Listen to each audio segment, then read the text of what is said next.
بسم الله الرحمن الرحيم الحمد لله رب العالمين والصلاة والسلام على أشرف المرسلين سيدنا محمد وعلى آله وصحبه أجمعين. نوينا التعلم والتعليم تذكر والتذكير والنفع والانتفاع والإفادة والاستفادة والحث على التمسك بكتاب الله وسنة نبيه والدلالة إلى الخير والدعاء إلى الهدى ابتغاء مرضات الله وقربه وثوابه.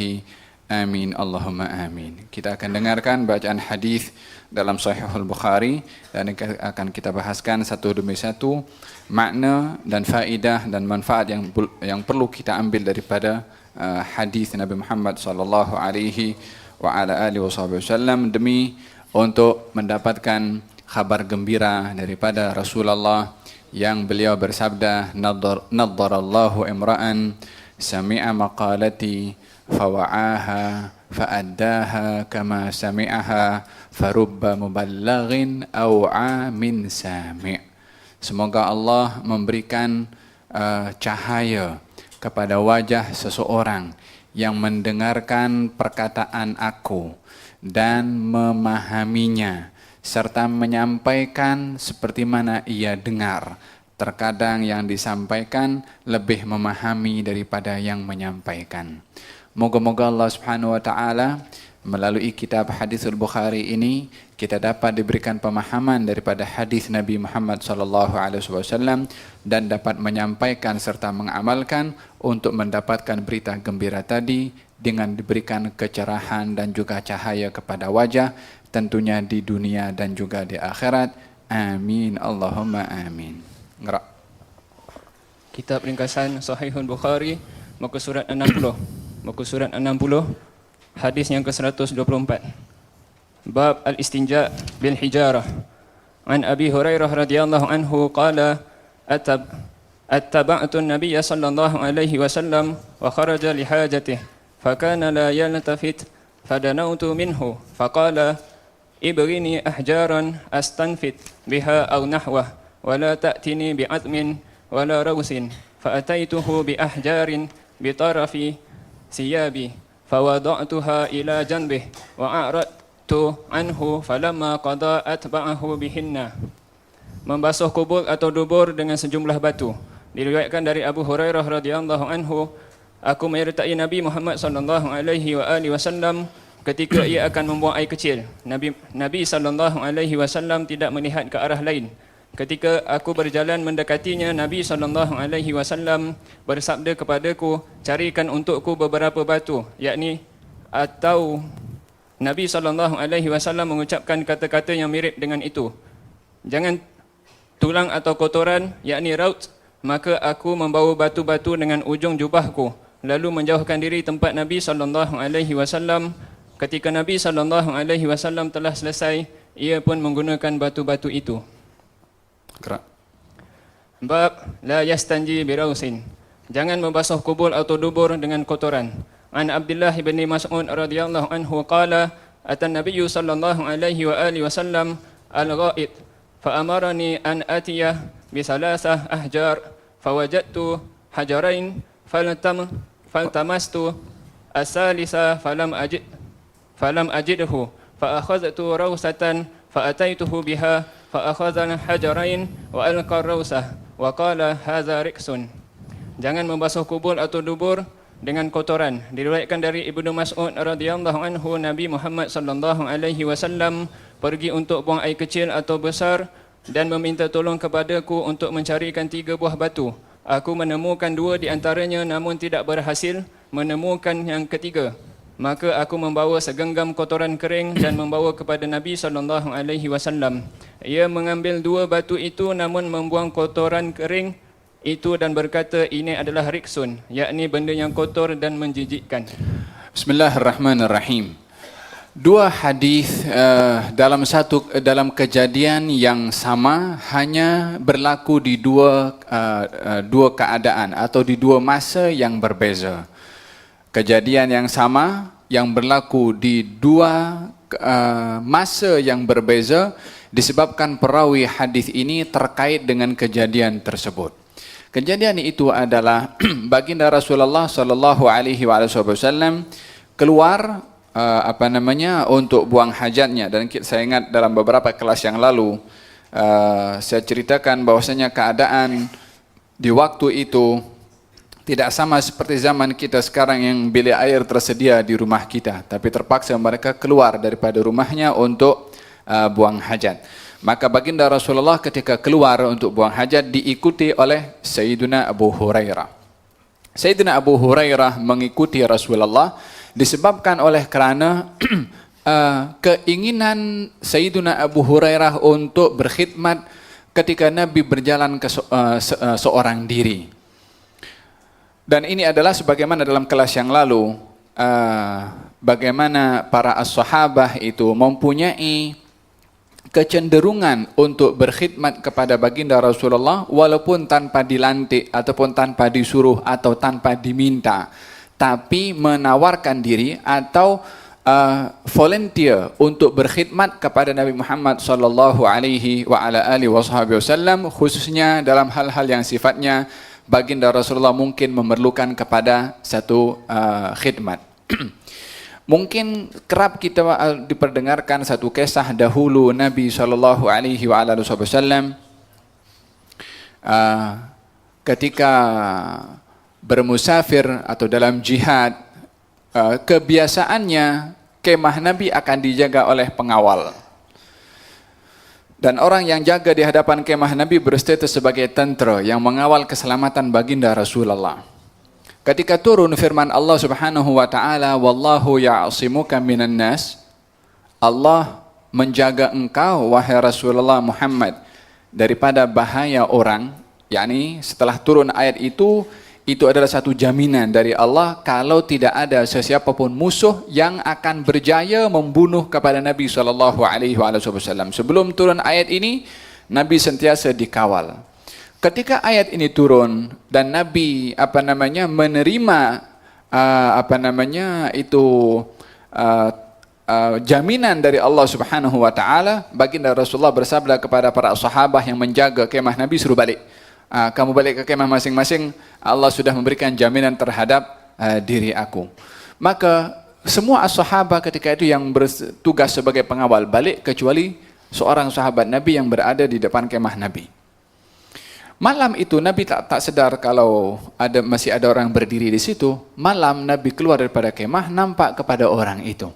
Lalu kata baginda Rasulullah, bukankah aku dah perintahkan supaya semua balik ke kemah masing-masing?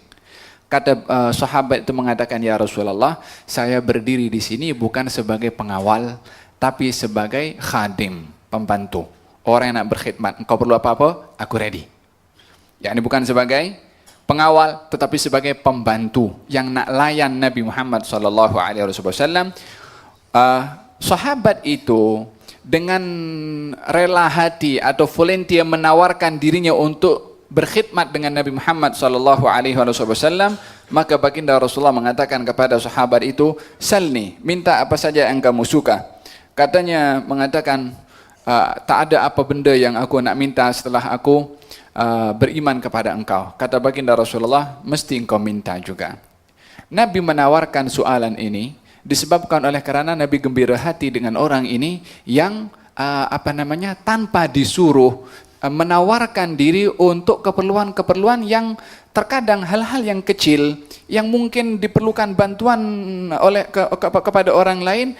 Orang itu sudah menawarkan dirinya untuk membantu dan melayan keperluan Nabi walaupun kepada perkara-perkara yang kecil, dan Nabi amat menghargai sikap yang seumpama ini.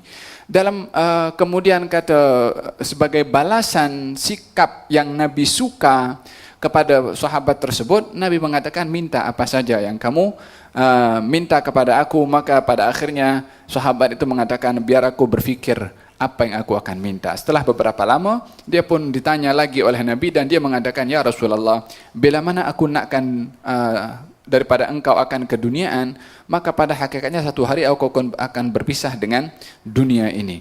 Akan tetapi aku ingin meminta kepada engkau, as'aluka murafaqataka fil jannah. Saya minta dapat menemani engkau di syurga. Kata baginda Rasulullah, a'inni ala dhalika bikathratis sujud. Bantulah aku untuk dapat apa yang kau minta dengan kau memperbanyak sujud. Tak ada orang datang minta kepada Nabi ditolak, tak ada. Kecuali minta yang bukan-bukan. Minta yang baik-baik mesti dilayan. Sebab beliau adalah karim, pemurah. Dan tidak pernah ada orang hampa ketika meminta kepada Rasulullah sallallahu alaihi wasallam. Sayyidina Abdullah ibn Abbas kerap juga melihat keadaan-keadaan yang agaknya pada keadaan itu Nabi memerlukan kepada sesuatu. Abdullah bin Abbas akan melantik dirinya untuk menjadi pembantu melayan Nabi ke atas keperluan itu. Walaupun keperluan itu Nabi boleh buat sendiri. Keperluannya biasa saja. Tak perlu untuk nak orang itu Nabi memerlukan kepada orang untuk disuruh membantu. Tidak. Katakan perkara-perkara yang kecil pun juga. Contohnya Abdullah bin Abbas. Ketika baginda Rasulullah berada di rumah Siti Maimunah, Abdullah bin Abbas akan tidur di rumah Maimunah. Sebab Maimunah mak sedara dengan Abdullah bin Abbas. Mak Abdullah bin Abbas dengan isteri Nabi Maimunah adik-beradik. Abdullah bin Abbas bila mana tiba giliran Nabi di rumah Siti Maimunah, Abdullah bin Abbas akan tidur sana. Apa tujuannya? Nak tengok Nabi malam macam mana ibadah, supaya dapat ilmu daripada Nabi, dan juga keadaan Nabi ketika berada di dalam rumah, yang kebiasaannya kalau Nabi berada dalam rumah, tak tahu apa yang Nabi buat dalam rumah kecuali orang rumah. Yang di luar sana sahabat nak tahu tak boleh masuk dalam, ini hal privasi Nabi. Tapi Abdullah bin Abbas tak mudah untuk masuk rumah-rumah Nabi yang lain, isteri Nabi yang lain. Tapi Maimunah boleh masuk. Pasal mak saudara, muhrim. Maka dia standby di situ. Maka malam itu, kata Abdullah bin Abbas, disiapkan bekas diisi air, diletakkan oleh Abdullah bin Abbas di hadapan bilik Nabi. Apa tujuannya? Bila mana Nabi bangkit malam, nak berwudu, air dah tersedia. Bukan susah pun nak pergi ambil air keluar. Tapi Abdullah bin Abbas nak layan tanpa disuruh. Pepatah Arab mengatakan al-fahim yakfi bil isyarah. Orang yang paham tu dengan isyarat dah boleh, orang yang cekap dengan isyarat dah boleh paham. Orang kalau dah batuk jangan tunggu sampai dia tak boleh bercakap untuk diambilkan air. Kalau orang berdiri, dah tukar kaki kanan, kaki kiri umpamanya, ambilkan kursi untuk duduk. Yang cekap atau yang otaknya itu jalan, dia akan paham dengan isyarat. Baginda Rasulullah sallallahu alaihi wasallam ketika dilayan demikian oleh Abdullah bin Abbas, kata baginda Rasulullah, siapa yang buat ini? Gal beritahu Abdullah bin Abbas, ana ya Rasulullah. Gal Allahumma faqihhu fid din wa 'allimhu ta'wil. Ya Allah, ajarkan kepada dia Abdullah bin Abbas pemahaman dalam agama dan juga di dalam tafsir dan takwil Al-Quran Al-Karim. Fasyahid dalam beberapa kejadian tadi kita melihat bagaimana as-sahabah itu suka untuk mencari kesempatan nak layan kepada Nabi sallallahu alaihi wasallam. Sayyidina Abu Hurairah pun demikian. Ketika Nabi keluar, maka di peluang Abu Hurairah nak ikut, mungkin perlu untuk ditemankan ke atau apa saja yang mungkin akan disuruh oleh Nabi. Ternyata ketika Nabi keluar dan Nabi akan buang hajat, kemudian baginda Rasulullah sallallahu alaihi wasallam didekati oleh Abu Hurairah. Abu Hurairah faham kalau Nabi sedang akan buang hajat. Lalu apa yang patut dilakukan? Terus mendekat? Abu Hurairah berjalan sambil berbatuk. Atanahnah katanya. Yani apa? Nak bagi isyarat kepada Nabi kalau ada seorang di belakang yang dekat dengan Nabi, supaya tidak dinampak dalam keadaan orang buang hajat adalah keadaan yang tidak ingin dinampak oleh orang. Abu Hurairah pun sedar juga. Maka Abu Hurairah memberikan isyarat, kalau saya standby, apa saja. Ketika diberikan isyarat dengan batuk itu, dalam riwayat yang lain dikatakan dengan isyarat at-tanahnuh. At-tanahnuh itu macam batuk sikit. Tujuannya bukan nak batuk, nak kasih dengar kepada Nabi SAW.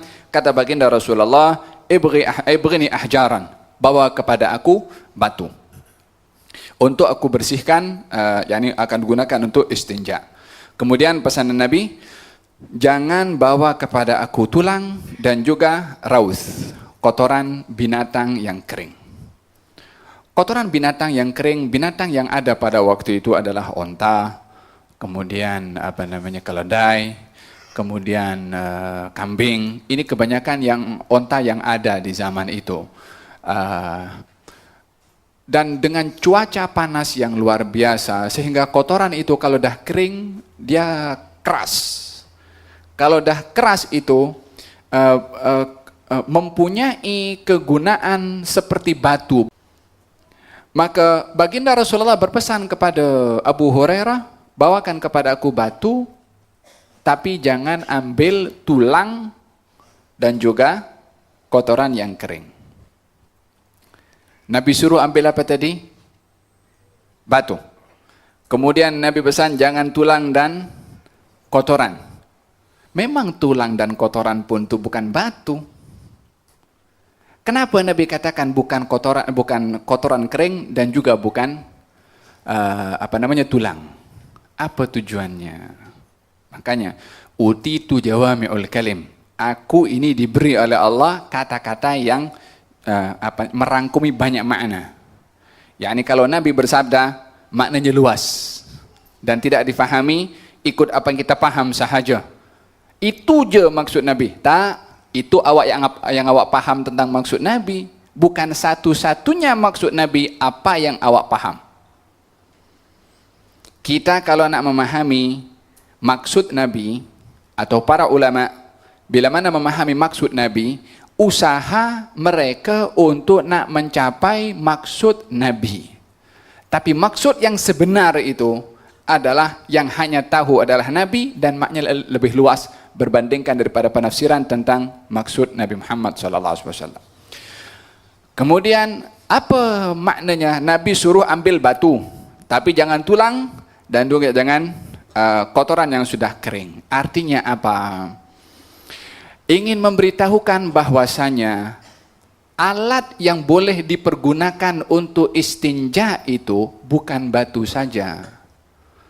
Tapi selain batu, boleh juga. Tapi selain tulang dan juga kotoran yang kering. Selain tulang, selain kotoran yang kering, walaupun bukan batu, boleh dipergunakan untuk istinja selagi memenuhi syarat sama seperti batu. Apa syaratnya? Boleh menyerap. Saya ingat dalam kelas yang lalu saya sudah bahaskan bahan yang boleh digunakan untuk bersuci istinja selain daripada batu, apa saja bahan yang tidak mempunyai kemuliaan di dalam agama dan juga boleh mengandungi boleh menyerap benda yang basah. Dan daripada hadis ini Nabi ingin memberitahukan bahan apa saja selain batu boleh dipergunakan untuk istinja dengan syarat bukan tulang dan juga bukan kotoran yang kering. Kenapa dengan tulang dan kenapa dengan kotoran yang kering? Dalam beberapa riwayat dinyatakan tulang dan kotoran yang kering ini adalah sesungguhnya ini adalah makanan daripada al-jin. Makanan daripada al-jin. Ulama memperbahaskan, subhanallah. Luasnya risalah Nabi Muhammad sallallahu alaihi wasallam sehingga pemakanan jin pun juga diberikan peruntukan oleh baginda Rasulullah sallallahu alaihi wasallam untuk memakan tulang. Oleh sebab itu, tulang itu bila mana dipergunakan untuk alat beristinja akan bercampur dengan najis, maka dengan demikian jin akan makan makanan yang mutanajis. Makanya dilarang oleh Nabi beristinja dengan tulang. Artinya apa? Tulang-tulang ini jangan dipergunakan yang bercampur dengan najis sehingga ianya akan menjadi makanan yang najis untuk al-jin. Faham dong? Ada yang pertama. Oke, kalau tulang memang pun suci, kalau terkena kepada benda najis akan menjadi najis. Kalau kotoran zatnya itu sudah najis. Bagaimana kotoran boleh jadi makanan kepada al-jin? Menjadi pembahasan para ulama tentang masalah kotoran ini. Memang kita dalam fiqh ada berbagai pandangan ulama berkenaan dengan najis binatang. Adakah ianya najis atau tidak?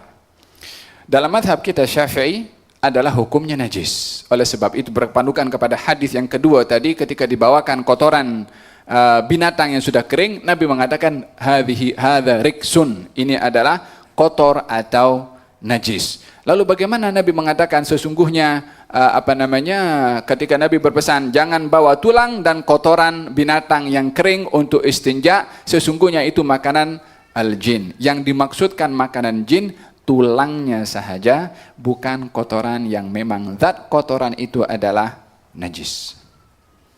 Fahim dong? Wala ta'tini bi'adhmin wala rawthin. Jangan kamu bawa kepada aku, yakni untuk digunakan istinja, tulang ataupun rawth, kotoran yang kering. Fa'ataituhu bi'ahjar.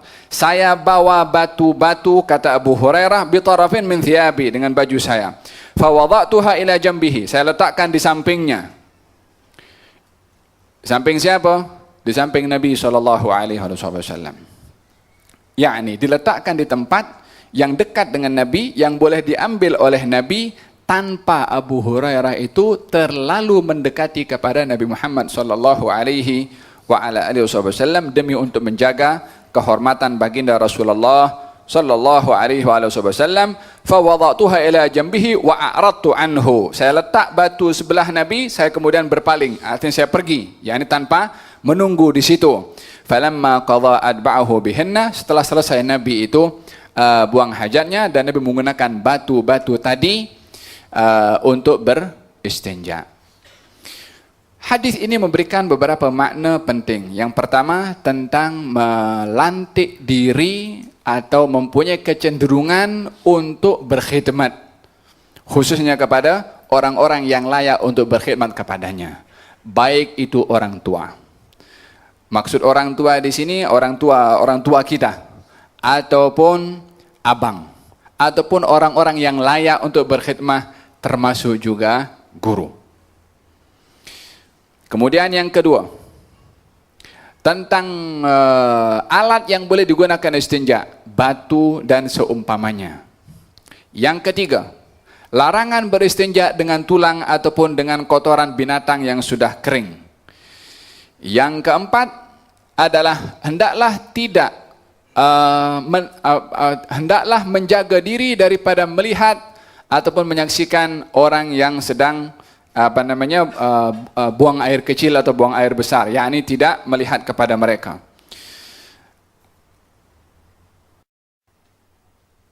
Hadis hadis yang pertama. Hadis yang kedua daripada Abdullah ibnu Mas'ud. Kejadiannya sama juga. Datang baginda Rasulullah sallallahu alaihi wasallam ke sebuah tempat untuk buang air besar. Lalu baginda Rasulullah memerintahkan aku, yakni Abdullah bin Mas'ud, untuk membawa 3 batu. Dalam hadis yang pertama tadi tak ada disebutkan 3 atau 1 atau 5 atau 2, hanya diberitahukan dalam bentuk ahjar, plural, yakni lebih daripada 1. Dalam bentuk plural lebih daripada 2.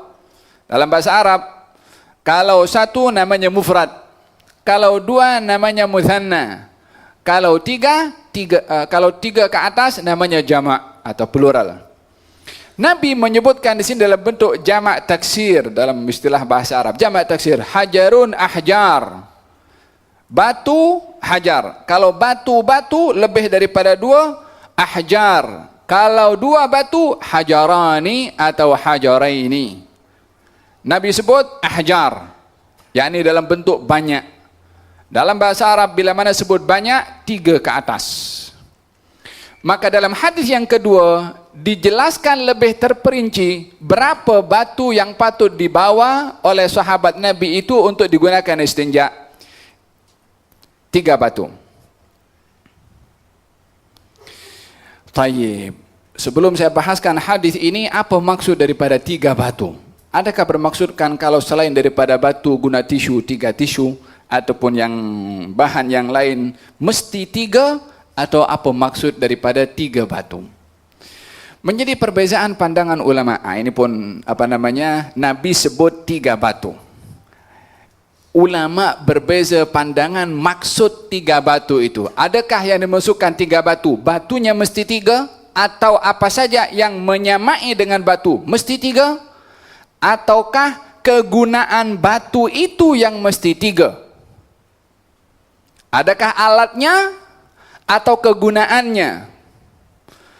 Yang melihat kepada tekstual 3 batu, maknanya apa saja selain daripada batu mesti 3. Tisu ke 3, apa saja 3.